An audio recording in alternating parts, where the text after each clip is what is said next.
Mayong adlaw ipapahulan mga igsoon.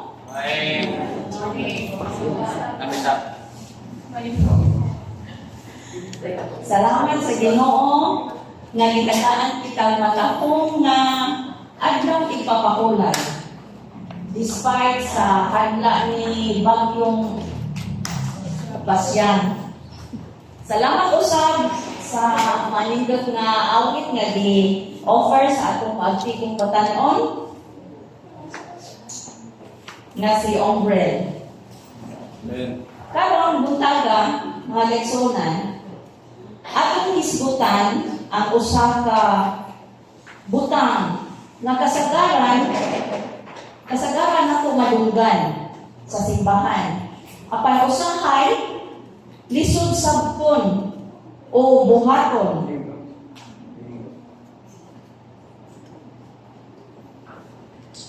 Naano may idea mga igsoon o unsa? Unsa mga kasagaran butang na permi na tumahisgutan dire? Madasig. Evangelize. Bitrahe. Ay. So, mo ni sa mga igsoon, evangelism. So, ang topic karon, mo ni siya, what it is and how to apply it according to a person's personality. Kung ako madunggan ang pulo ng evangelism, unsa man dayon ang masulod sa atong una-una? Kasagaran mo ingon para na sa pastors, para na sa maayong mo istorya. O dili ni ako ang kay hilumon man ko. Pero karon ako ni klaroon. Ang evangelism is not a one-size-fits-all calling. Kay natilahi ang personality sa usa ka tawo. Dunay tabian, duna ko'y hilumon. O dili pod ni siya kinahanglan usbo nato ang atong personality aron makapita sa Ginoo. So, atong hinumduman, ang evangelism, dili para sa mga pastors or leaders, para sa tanan.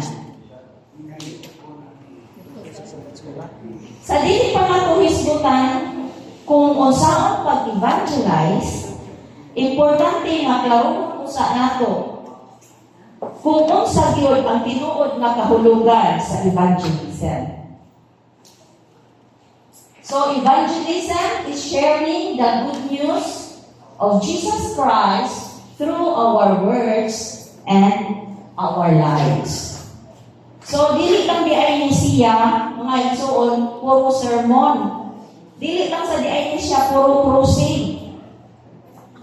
Ang evangelism, mao ang pagpakita sa gugma ni Kristo. Pag-share kung kinsa si Jesus sa imong kinabuhi o pagdala sa uban padulong kang Kristo. Sa Matthew 28:19, giingnan ka ni Jesus, "Go therefore and make disciples of all nations." So, it's a command mga kaigsuonan. Kinsa iyang gisultihan? All believers.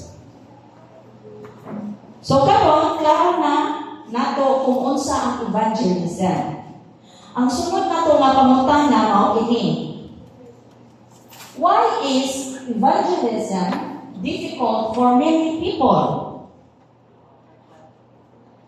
Nganong ka ang mga kaigsuonan? Wow. Kaya parehas na ko sa una, abi na ko, kinahanglan nga maayong ka mo istorya. Abi na ko, kinahanglan doon natin daghang Bible verses kinahanglan pareho ta sa uban nga confident. Pero ang tinuod, wala nagtanaw ang Ginoo sa imong personality. Nagtanaw siya sa imong kasing-kasing o willingness.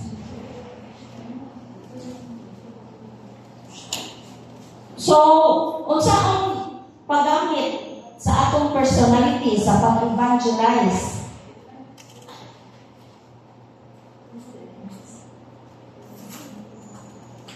So, evangelism that fits a person's personality. Importante, importante kayo nga punto mga kaigsunan. Gigamit sa Ginoo ang lain-laing klase sa tao.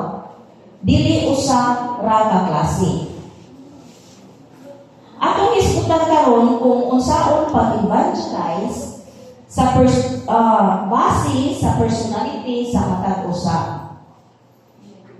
So, para sa mga talkative, outgoing, introverts, kung ikaw kini,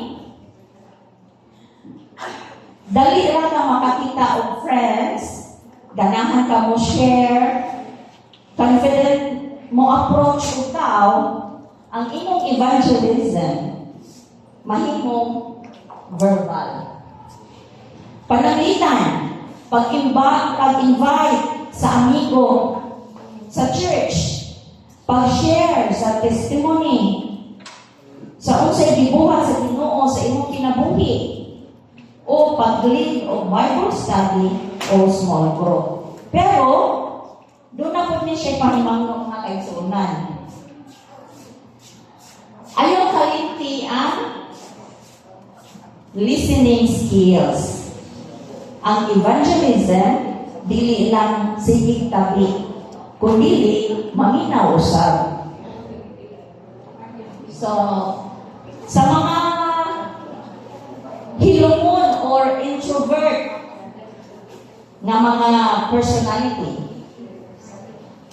kung ikaw dili ganahan o daghang istorya, kung ikaw dili ganahan mas komportable ka na mag-istorya ka ng one-on-one talk, ang imong evangelism mahimong relational o lifestyle.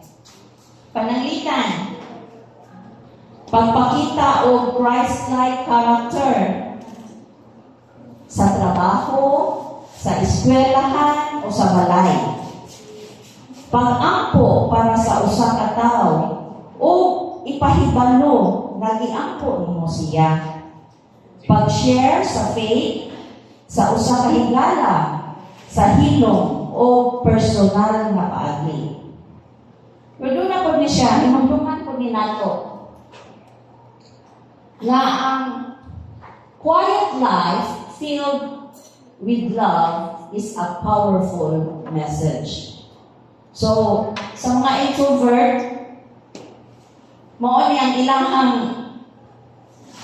unsa nila pag-shine, di ba? Maski hilumon sila, pinaagi sa ilahang lifestyle, kusog mo shine ang gihapon ang mensahe sa Ginoo. So next, para sa servant type or manuluyon na mga personality. Kung ikaw ganahan mo tabang, kung ikaw sensitibo sa needs sa uban, dili ka ikaw verbal, ang imong evangelism mahimong service evangelism.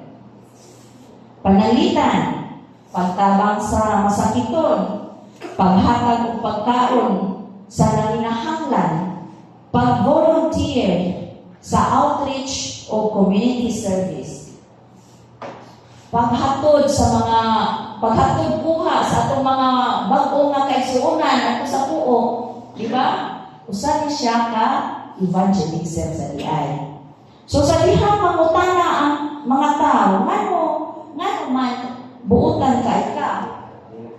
Diha magsugod ang evangelism. So sa next, para sa mga creative.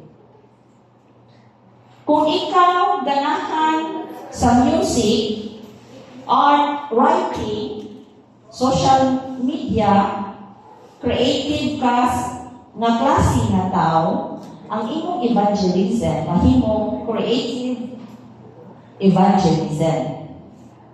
Panangitan, pag-compose o kanta para sa Ginoo, pag-post o inspirational message sa social media, o pag-design o poster or video na nagdala sa mensahe ni Kristo.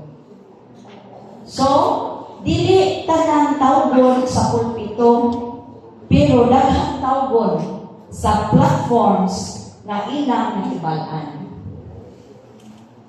Ang sunod, para sa mga logical thinker or teacher type.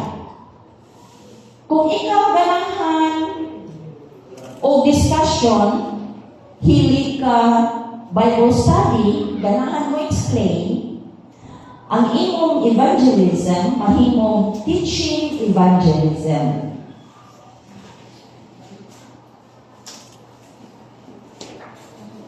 Next.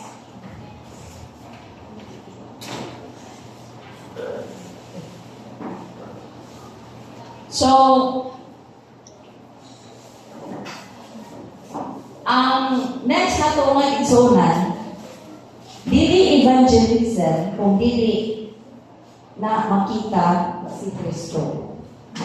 So, evangelism is incomplete if Christ is not seen. Importante kayo ni mga igsuon. Bisag unsa ang personality. Kung dili makita si Kristo sa atong kinabuhi, lisod ang evangelism. Kaya naman, ang tao, dili lang maminaw sa atong giingon. Tanaw nila kung unsa ta nga klase sa tao. Unsa ta kung walay natanaw. Unsa ta sa balay. Unsa ta sa trabahoan. Unsa ta sa eskwelahan. So, ang lifestyle nato mao ang unang sermon. Ang evangelism magsugod sa gamay nga paagi. Ayaw una-una ang kinahanglan dako dayon. Ang evangelism mahimong usa ka prayer, usa ka invitation, usa ka conversation, o usa ka act of kindness. Ang Ginoo na ang magpadako sa buhi. Mga igsoon, karon nga kabutahon, dili kita pangutanon sa Ginoo kung unsa ta ka confident. Ang iyang pangutanon kita, were you available? Available ba? Baka? So, dili tanan pareho o paagi. Pero tanan, gitawag. Busa, pangutanon nato ang atong kaugalingon. What is my personality? Where am I most comfortable? What can I do this week to share Christ? So, gamita sa Ginoo ang imong pagkaikaw. Ayaw usba ang imong personality. Itugyan kini sa iyang kamot. Thank you very much, and may we continue to share the gospel each in our own way. Happy Sabbath. Amen.